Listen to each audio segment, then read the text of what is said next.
എന്നുമാണ് SDPI സംസ്ഥാന president പറഞ്ഞിരിക്കുന്നത്. അഥവാ ഒരു മുന്നണിയും തങ്ങളെ പിന്തുണക്കണമെന്നുള്ള ആവശ്യവുമായി വന്നിട്ടില്ല. ഇരു മുന്നണികളോടും ഒരേ തരം നിലപാടാണ് ഞങ്ങളെ സംബന്ധിച്ചിടത്തോളം ഉള്ളത്. പക്ഷേ സംസ്ഥാനത്ത് ഒരു ഭരണവിരുദ്ധ വികാരമില്ല എന്ന് ഒന്നും കൂടി SDPI സംസ്ഥാന പ്രസിഡന്റായ CP ലത്തീഫ് ആവർത്തിക്കുന്നുണ്ട്. അതായത് കേരളത്തിൽ ഒരു ഭരണവിരുദ്ധ വികാരമില്ല എന്നുള്ള കാര്യം ഒരിക്കൽ കൂടി അദ്ദേഹം അടിവരയിട്ട് പറയുന്നുണ്ട്.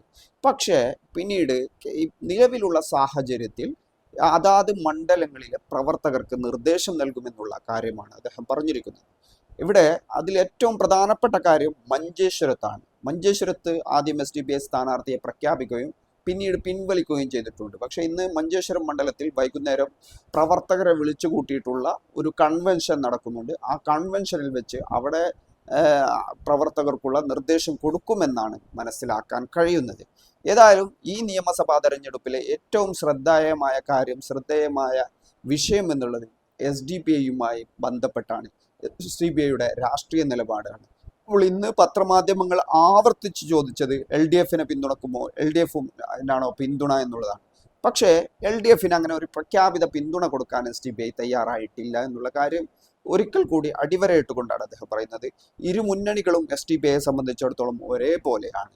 ചില VD സതീശനെ പോലെയുള്ള ആളുകൾ പിന്തുണ വേണ്ട എന്നുള്ള നിലപാട് സ്വീകരിക്കുമ്പോഴും മറ്റുള്ള എല്ലാ UDFകാരും അത്തരം ഒരു നിലപാട് സ്വീകരിച്ചിട്ടില്ല. മറുഭാഗത്ത് LDFും ഈ പിന്തുണയെ തള്ളിപ്പറഞ്ഞിട്ടില്ല. അഥവാ SDPI പിന്തുണ നൽകിയാൽ സ്വീകരിക്കുമെന്നുള്ള ഒരു നയസമീപനമാണ് LDFന്റെ മുഖ്യമന്ത്രി പിണറായി വിജയനും പാർട്ടി സെക്രട്ടറി ഗോവിന്ദൻ മാഷും ദേശീയ ജനറൽ സെക്രട്ടറി ആയ MA ബേബി അടക്കമുള്ള രാഷ്ട്രീയ നേതൃത്വം വ്യക്തമാക്കിയത്.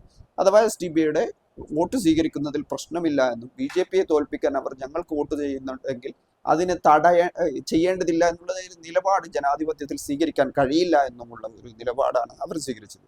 ഏതായാലും കേരളത്തിലുള്ള നിയമസഭാ തെരഞ്ഞെടുപ്പിൽ ഒരു ഭരണവിരുദ്ധ വികാരമില്ല എന്നുള്ള കാര്യം ഒന്നുകൂടി SDPI ആവർത്തിക്കുമ്പോൾ ഈ ഒരു പ്രഖ്യാപനത്തിന്റെ ഗുണം ലഭിക്കുക ഇടതുപക്ഷത്തിനാണ് എന്നതാണ് പൊതുവെ വിലയിരുത്തപ്പെടുന്നത്.